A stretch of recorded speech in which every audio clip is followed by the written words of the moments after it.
I'd like to begin by thanking the Team Canada here at our mission for hosting over the course of this weekend, today, into this week, into Monday actually, of next week, when I think our Foreign Minister will be addressing the General Assembly. Le nouveau gouvernement du Canada a pour mission de renforcer et diversifier nos partenariats, ainsi que de diriger les efforts mondiaux visant à reconstruire le système international fondé sur les règles et basé sur les principes.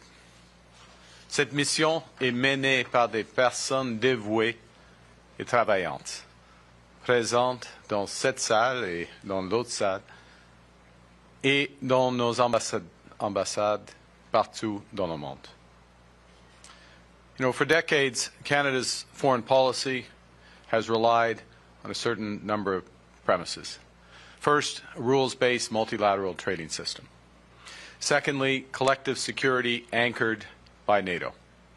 Third, our enviable geography, which has shielded us from distant conflicts while connecting us to the world's largest and most dynamic economy directly to the south. And we also had the expectation that the world would converge over time towards free markets, open societies, and democratic values. But now the world is undergoing a series of fundamental shifts. New technologies have brought distant threats to our door. Power has become multipolar. Authoritarianism is resurgent, and consensus within many democracies, not all, but many democracies, has fractured. These developments are also reducing the effectiveness of global institutions on which middle powers like Canada have long relied. And it's happening fast. This isn't a transition, it's a rupture. Yet, even with that background, after my time here in New York during United Nations High-Level Week, I'm even more certain than ever that in this new era, Canada won't just endure this shift, we will prosper. Nous avons bâti une nouvelle ère, et dans cette ère, le Canada prospérera. And why? Well, first, we have what the world wants. Canada is an energy superpower in both clean and conventional energy. We're amongst the top 5 producers of the world's most important critical minerals. We're a leading developer of artificial intelligence, and we have the world's best talent in quantum and computer science. The second reason is we embody the values to which much, not all, but much of the world aspires. Canada has always been and always will be committed to fundamental human rights, to human dignity, to individual freedom and sustainability. We're a pluralistic society that works. By our very nature, we practice daily collaboration and partnership. Enfin, le Canada a la clarté d'objectifs et la détermination nécessaires pour être à la hauteur de ce moment. Le nouveau gouvernement du Canada répond à ce changement profond avec détermination et avec toute la force requise. We're building our strength at home, diversifying partnerships abroad, and building a new web of connections to pursue our interests and defend those values. And that's what we've been focused on this week in New York.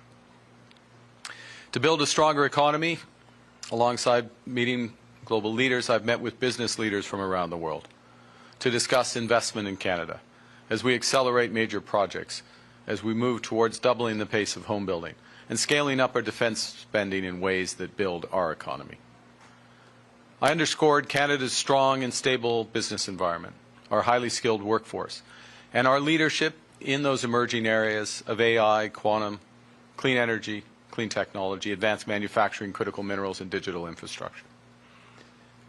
I outlined our government's new industrial strategy to transform the Canadian economy so it can be resilient to global shocks and help all Canadians to get ahead. I highlighted the recent launch of the Major Projects Office, which will fast-track projects in Canada's national interest. To diversify our trade and security relationships, I met with leaders from Asia, Africa, Europe, Latin America, and the Caribbean, seeking new export markets and new opportunities for Canadians. Tomorrow, the President of Indonesia will visit Ottawa. Our work together will expand Canada's commercial markets in Asia and empower Canadian workers with new opportunities. And on Thursdays, I will host the Irish Taoiseach as we continue to deepen our commercial, cultural, and security ties with the EU and its member states.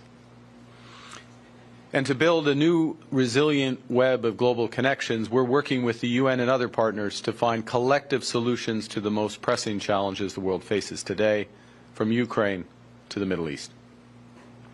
This week, Canada provided over $200 million in new funding to improve global nutrition, address climate change, and reduce poverty. This includes new initiatives with partners in Africa, South America, the Middle East, and the Caribbean. And as part of a collective, coordinated international effort, Canada recognized the State of Palestine. We offered our partnership in building the promise of a peaceful future for both the State of Palestine and the State of Israel. To that end, Canada will also contribute $47 million in new funding to Gaza and West Bank to strengthen judicial systems, governance structures, and democratization efforts. This brings Canada's total contributions and assistance to Gaza and the West Bank to over $400 million, including humanitarian supports, health and recovery efforts, and development aid. In parallel, we continue to pursue, with partners, justice and lasting peace in Ukraine. As co-chair with President Zelensky of the International Coalition for the Return of Ukrainian Children, Canada convened leaders this morning to spotlight the tragedy of Ukrainian children illegally abducted by Russia and to catalyze a stronger international reaction. And finally, as part of Canada's ongoing efforts to stabilize the security situation in Haiti, we're deploying $60 million in new funding. This funding will reinforce the multinational security support mission in Haiti, expand maritime security in the Caribbean, and impede gun and drug trafficking. Ces efforts contribueront à bâtir un monde plus sûr et plus sécuritaire. Ils renforceront nos institutions, comme les Nations Unies, grâce à une coopération accrue. Lorsqu'il y a de la confiance, il y a du potentiel de collaboration. Et avec la collaboration viennent de nouvelles possibilités pour les travailleurs, les entreprises et les industries canadiennes.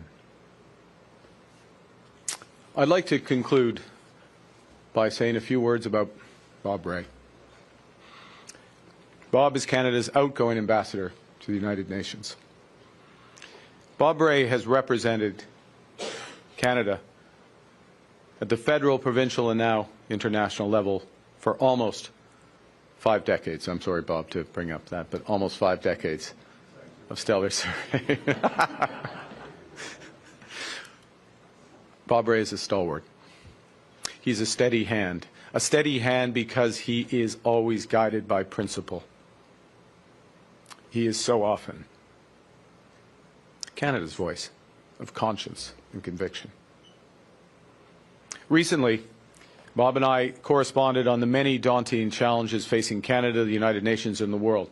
And he reminded me of Leonard Cohen's words in his song Anthem. I quote, "Ring the bells that still can ring, forget your perfect offering. There's a crack in everything. That's where the light gets in." In every moment where there's a crack, where there's a rupture, there is possibility. And it's our responsibility, it's our opportunity as Canada in this moment to find it. And after my visit to the United Nations General Assembly, I can assure Canadians that there is light, there are many possibilities. Look, we know that nostalgia is not a strategy. We can't rebuild the world as it was, but we can build something better. The work we're doing here at the UN is part of the transformation of our economy and our approach to global engagement. Canada is a determined and ambitious nation that is rising to the challenge of these age. It's helping to build a world where prosperity is shared, where security is collective, and where peace is lasting. In this new era, our partners will no longer rely on the strength of our values, but also the value of our strength. And with that, I look forward to taking your questions. Thank you, Prime Minister. We'll now begin with the question portion of this press conference. We'll do one question per journalist. Première question, first question. Hi, Laura Dillon Kane, Bloomberg News. Given that we aligned our China tariff policy with the U.S. and we remain in delicate trade talks with the Trump administration, what realistically can we offer the Chinese government in exchange for some relief on canola tariffs? Could it involve allowing into Canada some greater Chinese investment or products related to the areas you mentioned yesterday, like climate or energy? And further, does your meeting with the Chinese Premier today potentially lay the groundwork for an eventual meeting with Xi Jinping? Well, thanks for the question. As I'm sure you know, but just to underscore, China is Canada's second largest trading partner. It has been for a long time. And there is a very broad range of